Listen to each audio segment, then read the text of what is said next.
Aujourd'hui débute dans une petite commune du Bocage-Virois une opération qui ne manque pas d'originalité, le Labo Millette. L'occasion pour nous de découvrir cette initiative avec Marc-André Sabater, bonjour. Bonjour. Vous êtes le maire de Saint-Germain-de-Talvende. Oui. Et Laurent Jouot, bonjour. Bonjour. Vous êtes photographe du collectif La Mobilette. La Beaumillette. La Beaumillette, oui. Pourquoi la Beaumillette ? Ah, pourquoi la Beaumillette? Parce que dans la Beaumillette, il y a l'idée de laboratoire photographique et l'idée aussi d'itinérance. La Mobilette, la Beaumillette, voilà l'idée de départ. Marc-André Sabater, vous qui êtes le maire, c'est vous qui avez fait appel à Laurent Jouot et au collectif. Alors pourquoi justement avoir souhaité organiser cette opération dans votre commune ?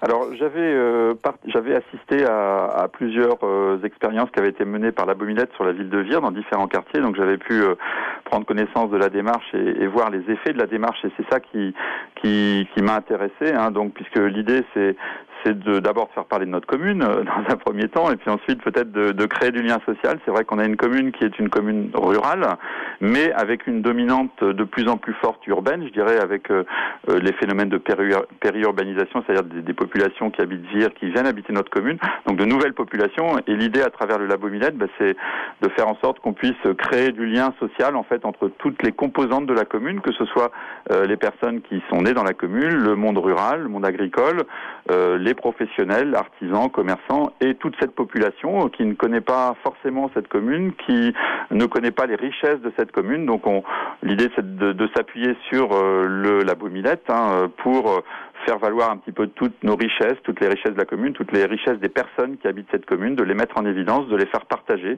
et donc de créer du lien social pour, je dirais, emmener tout le monde un petit peu dans la même direction sur cette commune. Laurent Jouot, c'est pas la première opération, hein. Marc-André nous le disait il y a quelques minutes, vous êtes intervenu à Vire, mais dans d'autres villes de la région. Alors, au travers de portraits, au travers d'opérations aussi thématiques, qu'est-ce qui caractérise ce Labo Millette ? C'est vraiment que vous allez à la recherche et à la rencontre des gens ?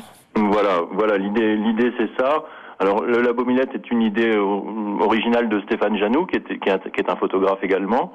Et très vite, il a voulu partager cette idée avec un collectif. Donc on est plusieurs photographes, graphistes, écrivains, dessinateurs qui s'emparent d'un lieu, qui essayent de révéler le quotidien, de valoriser un peu les gestes au travail. Et puis on propose en fait aux communes, aux lieux où on s'installe, un arrêt sur image. Et l'idée aussi, c'est de rendre les habitants acteurs du projet, puisque ça s'inscrit dans la durée, c'est sur un mois, et donc pendant un mois, il y a de l'échange qui se crée. Et je crois que Monsieur le maire a tout compris. Et alors vous êtes installé à partir d'aujourd'hui et jusqu'au 15 mai dans l'ancien bureau de poste. Comment ça va se passer ? Vous allez aller à la rencontre des gens, frapper aux portes, aller les voir travailler ? Voilà, c'est aussi en ça que ça crée du lien. C'est que on arrive sur un terrain qui n'est pas donc qu'on ne connaît pas, donc il faut forcément qu'il y ait des gens qui nous ouvrent les portes.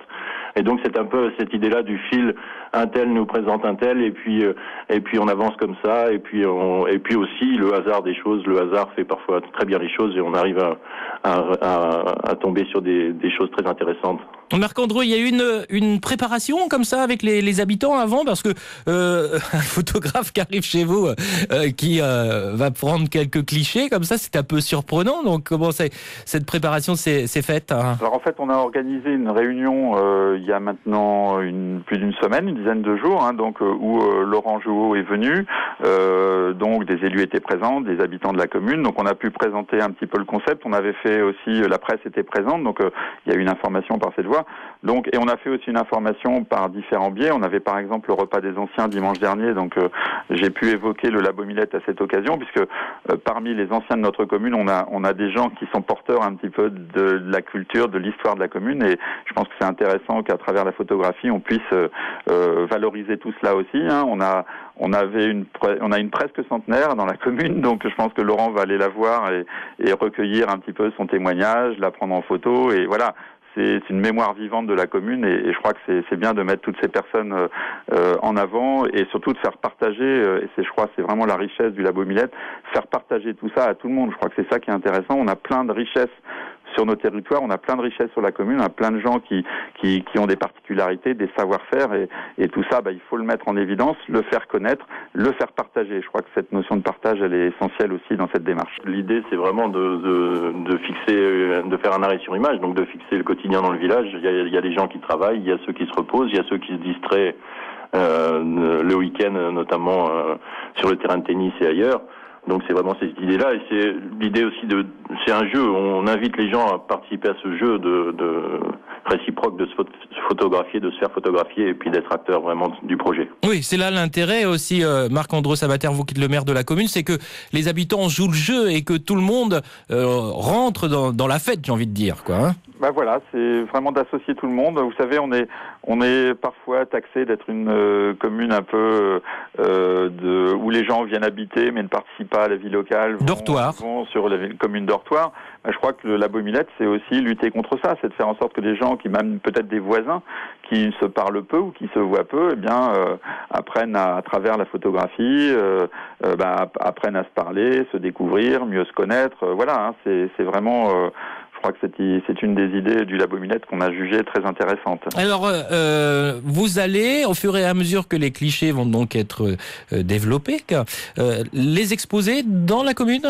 Voilà, c'est ça. Je crois que l'idée, c'est d'afficher tout ça dans l'espace public, que tout le monde puisse découvrir. Et je l'ai vu encore une fois fonctionner dans les quartiers de Vire. C'est extraordinaire de voir les gens qui passent, s'arrêter, on discute. Ah oui, un tel, tu vois ce qu'il fait, etc. Voilà, ça crée de l'échange, ça crée de la discussion, ça crée du partage, de la curiosité. On a envie d'aller voir, on a envie d'aller discuter. C'est vraiment un concept très très intéressant qui vise à développer encore une fois la communication, le partage entre les habitants. Voilà. C'est vrai que l'affichage dans l'espace public est très très intéressant de ce point de vue-là. Quel constat est-ce que vous feriez justement de ces opérations que vous avez menées jusqu'à maintenant ? Qu'est-ce que ça a créé dans les villes, dans les communes ? Ça crée une émulation, c'est certain. Et puis, alors au départ, on imaginait s'installer pour des. Alors on n'aime pas le côté événementiel. L'idée, c'est vraiment de s'inscrire dans la durée. Et c'est vrai que les villes où on va pour la 2e, 3e fois, les portes s'ouvrent et c'est vraiment intéressant. Et on voit l'échange, des gens qui connaissent leurs voisins, qui les connaissaient pas, des fêtes de voisins qui se créent. À Avranches notamment, il y a eu des manifestations et dans la durée, il se passe des choses qu'on maîtrise plus, on va dire. C'est tant mieux. Est-ce que ce sera du noir et blanc ou couleur ? Alors en général, comme moi je suis de l'ancienne école, j'ai d'abord fait de l'argentique. On travaille souvent le noir et blanc, mais on s'interdit pas non plus de travailler en couleur. Suivant les thèmes qu'on aborde. Oui, parce qu'il y a un côté artistique quand même dans ce que vous faites. Hein. Complètement. On n'est pas. Quand on parlait de communication tout à l'heure, la communication, elle passe par la photographie, mais nous, c'est avant tout notre façon de travailler. Et puis ce qui nous intéresse, c'est d'avoir quand même une qualité d'image du Labo Millette. C'est aussi un challenge. C'est pendant un mois, on a un certain nombre de clichés à réaliser, mais avec une qualité artistique. Merci beaucoup, Laurent. À noter qu'on termine le projet par un dévernissage. L'idée, c'est vraiment d'inviter toute la population à venir assister à la projection des images. Et puis en général, c'est festif. Il y a des gens qui viennent faire de la musique, où on partage un apéro ou un repas ensemble. Et donc ça se passera le 14 mai pour le final. Voilà, j'allais vous demander si la date était déjà programmée. Oui, 14 mai alors. Voilà. Merci beaucoup. Merci. Marc-André Sabater, merci. Merci. Je n'ai pas d'appareil, autrement j'aurais pris la première photo. Merci à vous en tout cas. Mais ce qui est sûr, c'est qu'on vous retrouvera, et vous et les habitants de Saint-Germain-de-Talvende, pour cette expo, qui est évidemment ouverte au public. Dans quelques jours, les gens pourront aller se promener dans le bourg de Saint-Germain et découvrir ces portraits. Voilà. Tout à fait. Merci à tous les deux. À bientôt. Au revoir. Au revoir. On avance ensemble. On se retrouve demain pour une autre édition, toujours à partir de 12h10, entre 12h10 et 12h30.